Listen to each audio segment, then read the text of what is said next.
Bonjour à tous, j'espère que vous allez bien. Bienvenue dans ce briefing des marchés du 5 mai 2020. Avant de commencer, je vous laisse prendre connaissance de l'avertissement légal sur les risques. Ce briefing des marchés sera un peu plus court que d'habitude étant donné que nous avons les stratégies bourse cet après-midi à 14 heures. Sans plus tarder, on va prendre la température des marchés avec les bourses européennes qui ont quand même terminé en baisse lundi. Face à la résurgence des tensions commerciales, comme vous le savez, entre les États-Unis et la Chine, qui s'ajoutent aux incertitudes sur la levée des mesures de confinement dans plusieurs pays et à des indicateurs économiques confirmant la chute de l'activité ces dernières semaines. Alors, 3 jours après les menaces de Donald Trump de sanctionner la Chine pour son rôle dans la pandémie de coronavirus, le secrétaire d'État américain a affirmé dimanche que Washington disposait de multiples preuves que le Covid-19 provenait de deux laboratoires, enfin provenait surtout d'un laboratoire chinois. Ce regain de tension entre les deux premières puissances économiques mondiales eh bien, alimente les doutes sur la réalité et la solidité du rebond économique anticipé au troisième trimestre, qui a favorisé, comme vous le savez, la hausse des actions sur le mois d'avril. Côté indicateur, eh bien, en Europe, on a eu les résultats définitifs des enquêtes mensuelles d'IHS Markit auprès des directeurs d'achat du secteur industriel qui confirment, comme je vous le montrais hier, eh bien, la chute brutale de l'activité en avril, puisque l'indice PMI manufacturier définitif ressort à 33,4 contre 43,2 en mars, ce qui montre bien une contraction du secteur, hein, puisque au-dessus de 50, on parle d'expansion et en dessous de 50, on parle de contraction de l'activité, contraction du secteur. Actuellement, on est à 33,4. Côté US, eh bien, Wall Street était en baisse hier et reparti à la hausse après 2 séances de baisse liées au réveil des tensions entre les États-Unis et la Chine en raison des doutes américains sur l'origine, comme vous le savez, eh bien, du coronavirus.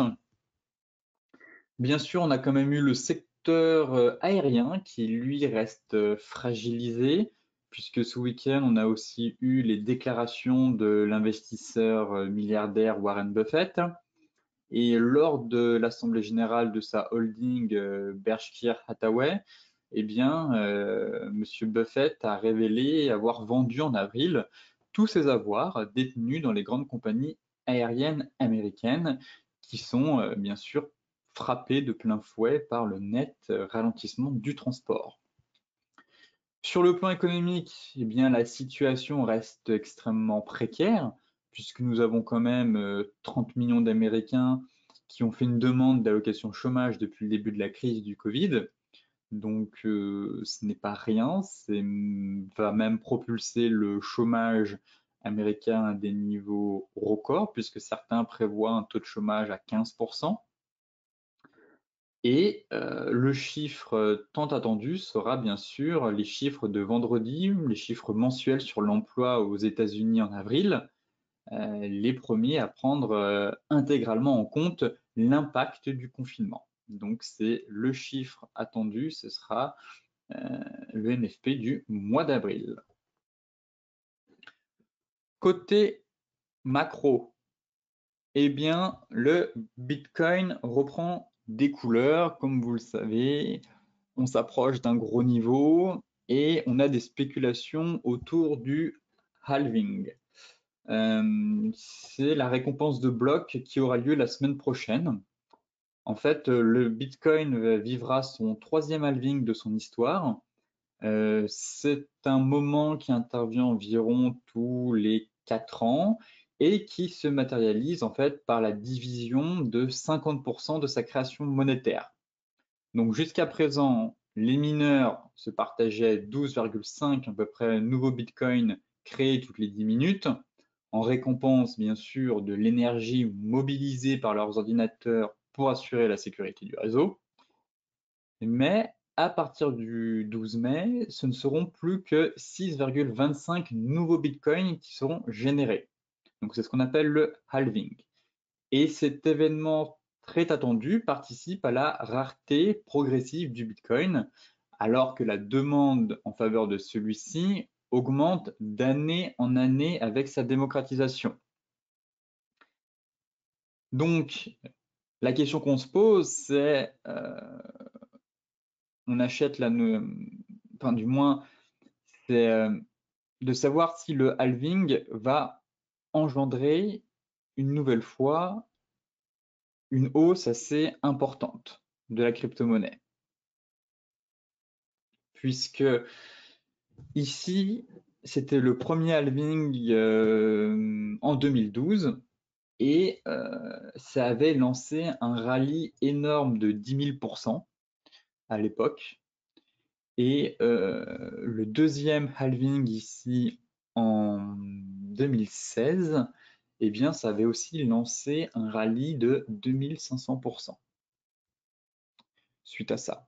Étant donné qu'on était sur un Bitcoin aux alentours de 450 dollars, qu'on était quand même monté à quasiment 20 000. Et avant ça, ici, on était sur un BTC qui valait à peu près, allez, 15, 20, même pas, 15 dollars. Et là, par contre, on est sur un BTC qui en vaut 9000 aujourd'hui. Donc, on n'est plus sur les 450 et les 15 dollars.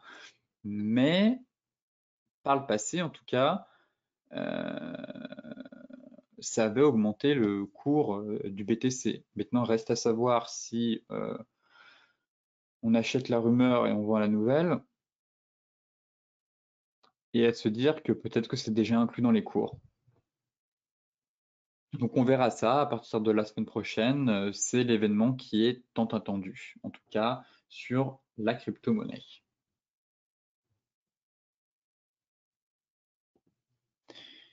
Ici, c'est la dette totale des États-Unis qui est littéralement en train d'exploser.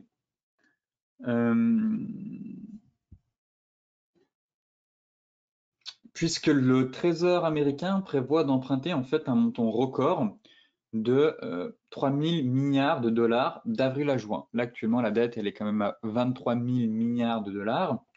Et le Trésor prévoit d'emprunter, espère en tout cas emprunter 3 000 milliards de dollars sur la période d'avril à juin. Alors que les coûts énormes de coronavirus, eh bien, s'accumulent. Le Trésor a également annoncé qu'il prévoyait 677 milliards de dollars supplémentaires au troisième trimestre.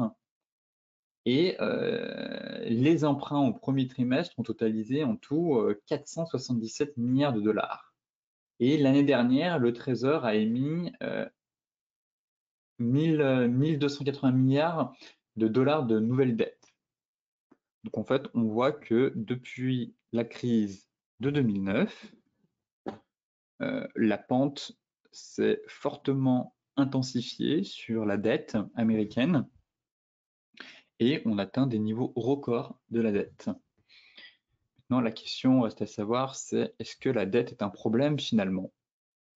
Est-ce que ce ne sera pas le problème des générations à venir, puisque aujourd'hui on s'endette à des niveaux à plus de 100% du PIB, et apparemment on constate que ce n'est pas un si grand problème que ça, la dette, et soit ça va coûter très cher pour les générations futures, soit, comme certains l'espèrent, eh bien, la dette sera rachetée en partie par les banques centrales, une nouvelle fois. Étant donné que la banque centrale rachète tout et n'importe quoi, on se dit, bon, bah, on pourrait très bien racheter de la dette. Et c'est ce que certains évoquent, en tout cas, avec la Banque centrale européenne, la BCE, qui pourrait racheter une partie de la dette de certains États. Donc pareil, la dette, finalement, c'est quelque chose dont on se moque un peu, on se fiche, puisqu'on a beau s'endetter à plus de 100% du PIB, finalement, on voit que ça n'empêche pas les marchés de monter, hein, bien au contraire. Mais derrière, c'est qui va payer les pots cassés? Est-ce que ce sera le contribuable, donc les générations à venir? Ou bien, finalement, ce sera complètement, en fait, encore une fois, une intervention massive de la part des banques centrales. Côté graphique, avec le CAC 40, alors, le CAC 40 qui est en hausse, hein, avec les résultats quand même bien accueillis de Total, bon, Total et BNP, malgré des pertes énormes, le marché salue quand même les résultats, alors que Total revoit ses prévisions avec une perte de plusieurs milliards. Mais la hausse du pétrole actuel, le pétrole, il me semble, prenait quasiment 10% ce matin, donc a permis de soutenir Total. Et Total, on a eu BNP aussi, finalement, moins pire qu'attendu. Total prend 5%, bon, ça prenait 7%. Et BNP, ça soutient aussi les bancaires. BNP, bon, ça prenait un peu plus aussi ce matin, on prenait quasiment 4,5%. Bon, c'est le secteur bancaire et le secteur pétrolier qui soutient le CAC ce matin, en tout cas, malgré des résultats plutôt décevants, je trouve. Mais le marché se raccroche à un peu n'importe quoi pour tenter de rebondir. En tout cas, sur le CAC, toujours ce signal baissier hein, qui est en place. On tente un rebond assez timide. Bon, la séance hier, quand même, voilà, moins 4 et moins 4,5 presque. Là, on reprend un peu de hauteur, mais on est bloqué entre une petite jaune et un bas de nuage. Donc, c'est vraiment la neutralité. Je suis plus baissier étant donné qu'on a eu un magnifique signal de retournement ici. Et c'est le premier signal de retournement qu'on a eu depuis un mois, plus d'un mois sur le CAC. Donc, avec ce magnifique bull trap réintégration avec un dark cloud cover. Et là, on est sous le nuage. Bon, j'aimerais bien qu'on casse quand même la Kijun, mais on est prisonnier entre le plat Kijun et, euh, et le bas du Kumo. Et pour moi, si on a cet avalement, enfin, il a fonctionné, mais le but, c'est pas d'aller chercher uniquement voilà, 200 points, c'est quand même un peu plus bas. C'est au moins d'aller chercher les 38,2, d'aller chercher. L'objectif que j'ai, ce serait quand même d'aller chercher les 50% du rebond. Si on prend un Fibonacci, qu'on mesure le rebond, eh bien, ce serait d'aller chercher les 50% qui correspond au gap laissé ouvert juste ici, à peu près. Et le niveau de support. C'est un gros niveau technique, c'est un niveau technique intéressant. Là, pour moi, on est au milieu de nulle part, c'est pas un niveau clé, c'est les 23,6. Bon, c'est pas très pertinent, les 23,6 de Fibo, mais j'envisage plus une correction. Voilà, on a un trou de cotation ici, on a un gap, ça correspond aussi au niveau de 50 de Fibo. Techniquement, on n'est pas au milieu de nulle part ici, on est sur un niveau de prix. Alors que là, on est un peu perdu au milieu du désert. Et pour le moment, bon, attendons de voir, mais on n'est pas sur un gros niveau, en tout cas, même en 4 heures.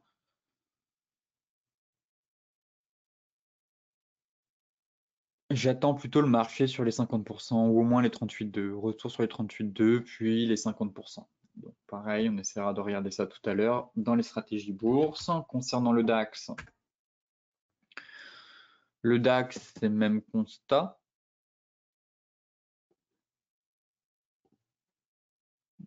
J'ai supprimé.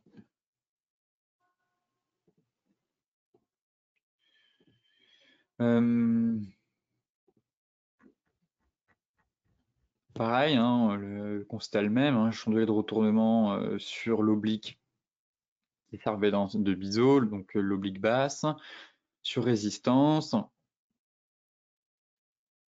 On est dans le Kumo, prisonnier. C'est vrai que le DAX, j'aimerais bien qu'il casse la Kijun. Voilà, cet alignement, la Kijun, là, le plat Kijun qu'il est en train de faire avec le gros support des 10 230 à peu près, c'est le niveau à casser pour aller chercher un peu plus de baisse.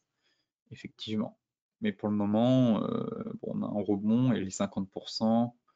Voilà, pareil, hein, les 50%, ce serait d'aller chercher le gap ici, en direction des 9007. Hein, si jamais ce chandelier fonctionne, en général, c'est un chandelier de retournement, donc on ne va pas chercher 23,6, on va au moins chercher 38,2, voire 50 avec les chandeliers japonais. C'est comme ça qu'on peut mesurer les objectifs.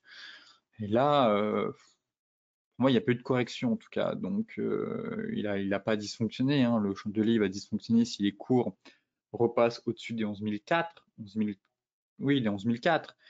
Mais étant donné que c'est un chantier de retournement, donc je m'attends à un retournement de marché. Et là, actuellement, on n'a rien. On a eu un gap avec une belle correction, mais voilà, je m'attends à une vague de baisse. Et donc, au moins 38,2 ou les 50% pour aller chercher le gap qui est laissé ouvert ici. Et techniquement, ce serait propre. Donc pareil, pour le moment, le marché est dans l'attente, je trouve. Là, l'open égale, bon bah voilà, le cours actuel égale l'open. Comme d'habitude, j'ai envie de dire, les bourses européennes sont incapables de prendre une direction sans le soutien et sans l'ouverture des bourses américaines. Il se passe rien depuis ce matin. On a gapé, le marché s'est cherché, le temps de faire quelques arbitrages, et puis bon, bah là, l'open égale le cours actuel égale l'open quasiment. Donc rien, pas très intéressant l'indice. En tout cas, on va attendre encore une fois l'ouverture des marchés américains pour espérer avoir une direction claire. Les US, solides, hein, solides les US qui lâchent rien vraiment. Euh, sur gros niveau.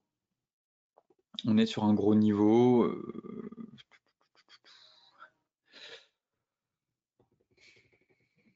On est sur un gros niveau. C'est vraiment la zone. Hein. J'ai pas mis la moyenne mobile 200, mais rappelez-vous que la moyenne mobile 200 est juste là. Hein.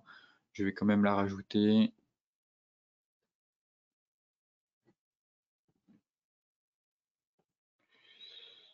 Moyenne mobile 200. Voilà. C'est vraiment une grosse zone ici. Hein. C'est compliqué d'aller chercher plus haut. Enfin, si on a eu cette mèche, mais là, moyenne mobile 200, qui June hebdo, ça bute contre le bas du nuage avec Chikou. Vous voyez, ici, c'est la zone, c'est le mur. Si on casse tout ça, là, vraiment, oui, on va aller chercher plus haut. Mais là, ça fait quand même 3 semaines qu'on travaille. Pendu, étoile filante, pour passer sous les 24 000, 23 400. Voilà, vraiment, là, sous les 23 400, on ira chercher plus bas, mais le marché reste solide quand même. Hein, il avance avec des œillères, je trouve, malgré une récession historique qui nous attend. Le marché a envie de, enfin, se stabilise, mais voilà, on a des chantiers de retournement, on a un énorme niveau ici à franchir pour espérer aller chercher plus de hausse. Ichimoku, ça bloque. C'est un gros niveau technique en hebdomadaire. Mais ça tient, pour le moment, ça ne décroche pas. Ça décroche pas, ça a décroché jeudi, vendredi. Là, ça tient. Bon, Chikou est dans la Kijun. Et on est prisonnier, hein, même en daily, on voit qu'on a le haut du Kumo ici, à 23 900. C'est un gros niveau technique à passer. Mais je suis sceptique à partir j'ai du mal à être un peu plus haussier sur le Dow Jones à ce niveau-là. On est vraiment sur une grosse zone. J'ai quand même des changements de retournement en hebdomadaire. Ça coince quand même. C'est un niveau qu'on travaille depuis 3 semaines.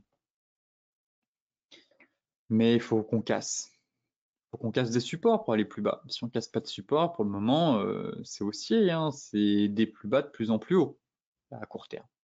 Hein, des plus bas de plus en plus haut. Donc, le rebond en soi est haussier pour le moment. Il faudrait qu'on casse et qu'on enfonce et qu'on se dise oui, là, il y a vraiment la fin du rebond.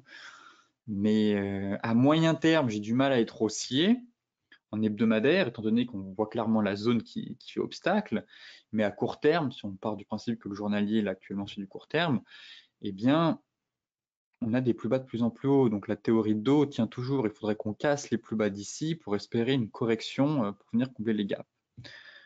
Peut-être que le NFP sera enfin le catalyseur qui va remettre les pendules à l'heure et qui va dire au marché tout simplement il y a un excès d'optimisme sur les marchés, attention, la reprise économique ne sera pas aussi belle qu'espérée, malgré le déconfinement qui se profile. Côté Forex, eh bien l'euro USD dégringole encore, on est dans un range finalement. On est dans un range, voilà, à 1,10, 1,0780. C'est le range que je prévois. Mais l'épaule tête épaule inversée, bon, Voilà, l'objectif n'a pas été atteint et on est dans un range. On a le nuage 4 heures qui se met parfaitement bien à l'horizontale et je m'attends à un gros range sur cette paire. Donc là, donc oui, 1,0820 et puis on ira chercher les 1,0780. Hein. De toute façon, l'euro USD, c'est vraiment pas la paire que j'apprécie actuellement. On a eu quelques signaux plutôt pas mal avec cette ETE. Et là, j'ai l'impression qu'on est dans un range. Le gros niveau que je surveille, c'est les 1,0710, 1,0740. C'est la fameuse oblique hein, qui passe par les plus bas ici. Si on casse ça en hebdomadaire, voire même en mensuel, là, attention, c'est le risque de dégringolade, hein, pour rappel. Voilà. Là, c'est la fameuse oblique. Hein. Ça, si ça casse, prudence, on peut aller très bas. Mais pour le moment, on n'en est pas là. Mais il faut la noter sur vos graphiques. Mais en journalier, bah, j'ai l'impression qu'on va évoluer dans un range. Hein.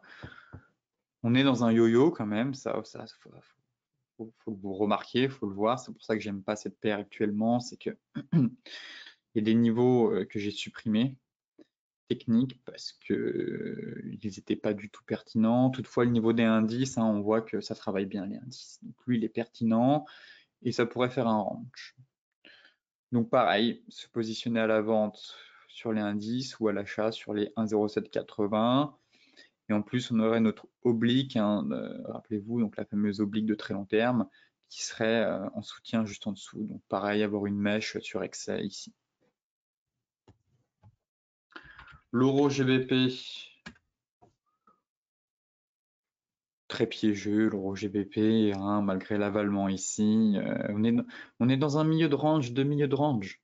On est dans un range de milieu de range. C'est vraiment le piège à éviter. Vous voyez, c'est une paire que j'aime beaucoup, l'euro GBP, qui est plutôt facile à trader, je trouve.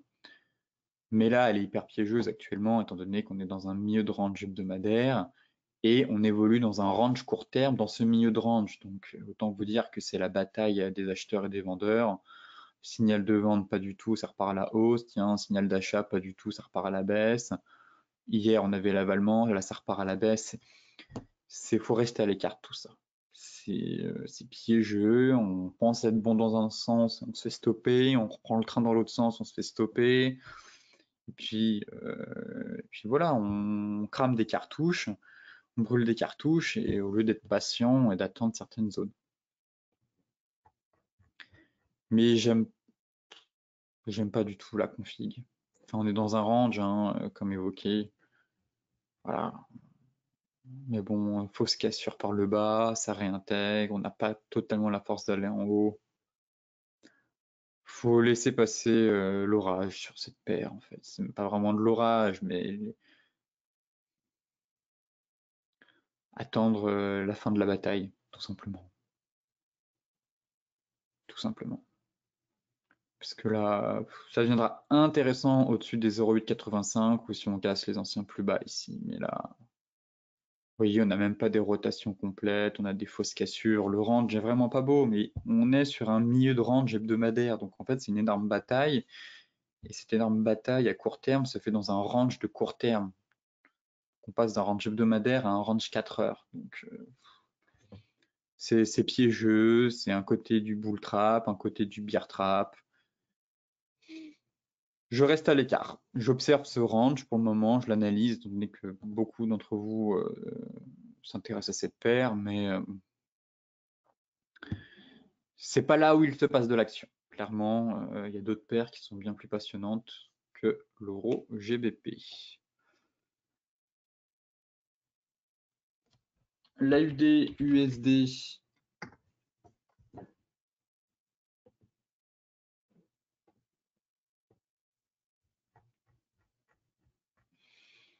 Bon, qui a donné un signal technique, mais je l'attendais quand même sur ma grosse zone mensuelle, hein, qui n'a pas changé à 0,66, 70, 0,67. Là, on a eu un avalement.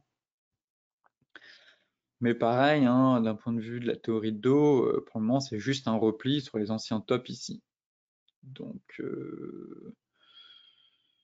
j'ai toujours espoir d'attendre pour un reverse ici. Voilà, ça c'est la zone parfaite pour tenter un reverse. C'est la zone mensuelle. Ici, qui m'embête, c'est qu'on est au milieu de nulle part. Je l'ai même pas, enfin, j'ai pas noté de niveau de prix parce que là, ça correspond à rien du tout en fait, ce chandelier. Là, on a pris appui sur support, mais ici, il n'y a rien. C'est vraiment la grosse zone qui est là. Donc pareil, je patiente, hein, théorie d'eau, des plus bas de plus en plus haut. Bon, bah là, c'était des plus bas de plus en plus haut. Donc pareil, pas vraiment de retournement pour le moment. Et en 4 heures,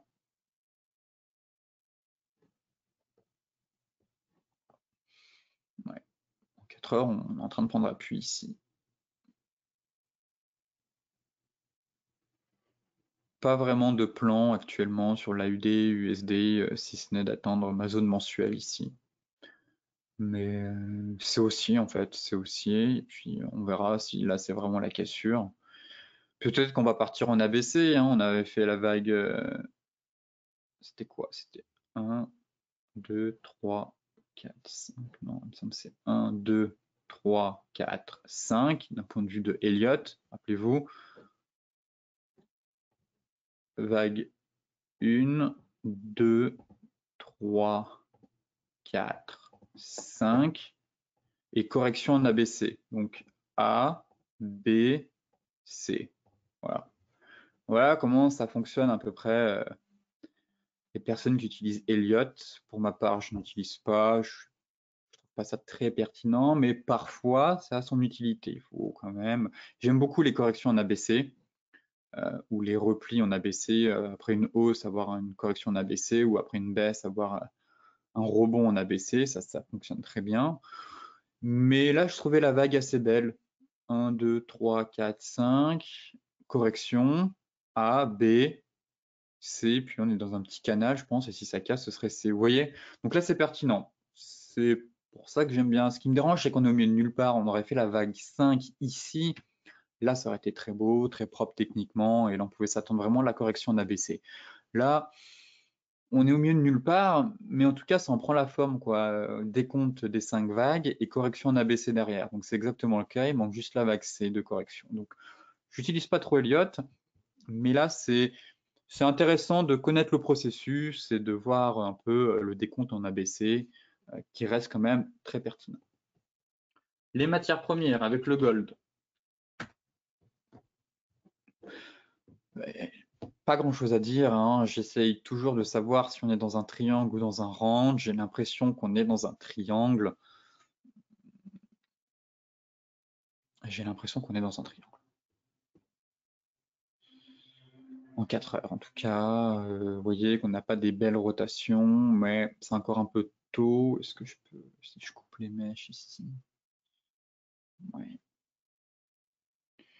J'ai l'impression qu'on est dans un triangle en fait, parce que je sais que par le passé, c'est bête ce que je veux dire, mais rarement l'or a consolidé dans un range. En fait, je me rends compte que l'or aime bien consolider dans des triangles, comme ici, ici, ici, ici, ici. Et j'ai rarement vu l'or consolider dans des ranges. Euh, et c'est pour ça que je suis un peu sceptique pour ce range-là. Et puis il est pas très beau, finalement, on n'a pas des belles rotations, hein. Mais je me dis triangle. J'attends. Là, il nous faut encore un historique, on a encore le temps, hein. Il pourrait sortir d'ici le 20 mai, hein. Donc on a le temps, on n'est pas pressé pour le moment. On est certes au-dessus des 1700, mais une cassure des 1700 ne veut pas dire correction à venir, hein. On pourrait, oui, avoir une correction, mais j'ai l'impression qu'on consolide dans un gros triangle. euh, et c'est la cassure qui va donner le tempo pour la suite, en tout cas. Donc il faut patienter. Voilà, il nous faut un historique un peu plus long pour essayer d'affiner ce plan et de savoir si on est dans un triangle ou un rectangle. Mais on consolide dans une piqueur chartiste, ça c'est sûr. Mais il nous faut un historique un peu plus long pour affiner ce scénario haussier ou baissier à venir. Le Brent, voilà, ça devient intéressant. Ça devient intéressant.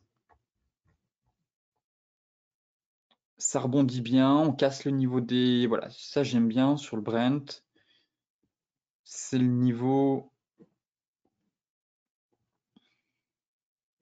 Voilà. Niveau 50, RSI qu'on tente de casser, couplé avec borne haute du canal. Donc ça c'est pertinent. Ça nous informe voilà, d'un potentiel mouvement à venir. Donc, soit on va chercher les 32, soit on échoue lamentablement ici et on repart à la baisse. On prend quand même 8%, mais là j'aime bien. Là, cette tentative de sortir de la zone de neutralité, passer au-dessus des 50 et qui correspond à la borne haute de notre canal. Donc là, ça, techniquement, c'est pas mal. Et en tout cas, on tente un rebond technique assez puissant sur le pétrole, hein. On part de 19-20, on est quasiment à 30. Et si on sort de ce canal, oui, on pourrait aller chercher les 32, voire les 37. Et en hebdomadaire, voilà, pour le moment, on est en train de valider la divergence. La divergence haussière est validée en hebdomadaire. Enfin, elle est validée. Il faut attendre la clôture hebdomadaire, hein, pour la confirmer, car là, avec les stocks, on peut très bien retomber sous 26. Donc là, actuellement, c'est validé, mais il faut la clôture hebdomadaire. Donc, plusieurs signaux techniques qui plaident en tout cas en faveur d'une poursuite du rebond actuel. Donc, ce serait d'aller chercher 32 et 37 en extension. Après, pareil, hein, si je prends cette divergence et qu'elle est vraiment validée, 50%, ce serait les 37, effectivement. On verra ça en temps voulu, mais je reste quand même très prudent sur le pétrole. Mais voilà, la divergence est sur une zone technique, hein, que j'étendais depuis un bout de temps quand même, à savoir mes 20 $. On est dessus, divergence hebdomadaire, on tente de sortir par le haut d'un canal baissier.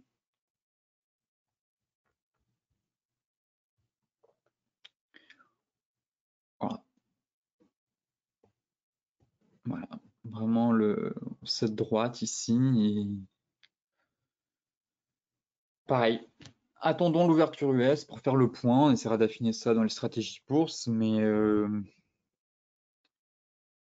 oui, on pourra avoir une poursuite du rebond, mais n'oublions pas qu'on a quand même eu une hausse de 55%, hein. Donc c'est beaucoup. C'est beaucoup sur le pétrole. Et je n'exclus pas un repli ou une phase de correction à venir. Après, on a une belle hausse, hein, mine de rien, passer de 20 à 30. Alors oui, quand on regarde en journalier, on a l'impression que c'est rien du tout, mais il y a une belle hausse. Donc pareil, certains d'entre vous étaient peut-être à l'achat ici, hein, sur cette zone. Eh bien, on n'oublie pas de remonter ses stops et de prendre quelques bénéfices pour pas redonner ses gains si durement gagnés au marché, et sachant qu'on approche quand même d'une résistance. Voilà. Et qu'on prend, voilà, qu'on enchaîne des séances haussières assez fulgurantes et ascensionnelles sur le secteur pétrolier. Pour terminer, bien sûr, le Bitcoin.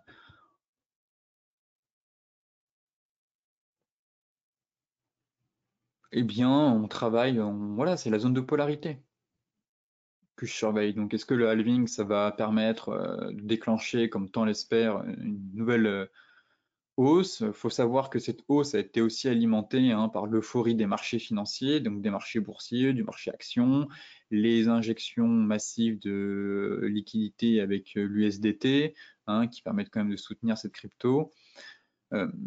C'est un tout, c'est un tout, c'est une phase de rebond général sur le marché action. On peut largement faire une corrélation entre la hausse du S&P et le rebond du Bitcoin. Donc certes, il y a le halving, mais il y a aussi tout ce qui se passe autour. L'euphorie générale des investisseurs face à la reprise rapide. Et la crypto-monnaie n'est pas une valeur refuge, hein. Si les marchés tombent, elle va tomber aussi. Donc ça, faut s'enlever ça de la tête. Euh, la crypto-monnaie n'est pas une valeur refuge. Point barre. C'est un outil de diversification dans les portefeuilles, mais c'est pas de l'or. C'est pas une valeur refuge, la crypto-monnaie. Donc, si les marchés chutent, forcément, je m'attends à une nouvelle chute de la crypto.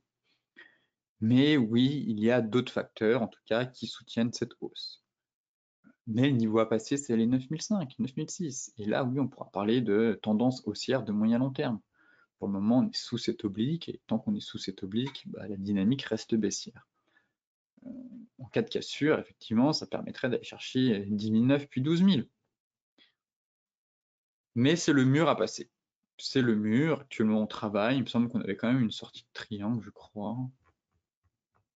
Ouais, ça travaille. Fausse cassure.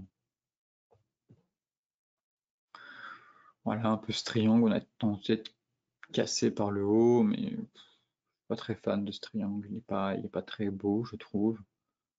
Mais ça travaille. Ça travaille. Et donc, voilà, le gros niveau à passer, c'est les 9005. Et puis, si on échoue à la première tentative, eh bien, on ira chercher, ce sera un repli sur la borne basse. Voilà, ce serait propre ici. Repli sur plaqué jaune et même 200 et borne basse du canal vers les 8000 $. On a fait une première tentative, les vendeurs sont sortis du bois, hop. Et là, on va tenter peut-être une deuxième tentative. Et si ça passe pas et que les vendeurs sont assez violents, eh ben, on aura un repli par ici. Et puis on verra bien finalement avec le halving qui a lieu la semaine prochaine, il me semble, c'est mi-mai, le 12 mai. Si oui ou non ça va propulser la crypto, ou au contraire, c'était plutôt acheter la rumeur et on vend la nouvelle, et dans ce cas-là, c'est déjà inclus dans les prix. On verra ça en temps voulu.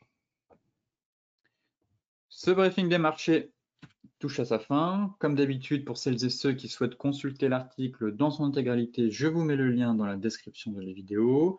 N'oubliez pas de vous inscrire cet après-midi aux stratégies bourse à 14 h.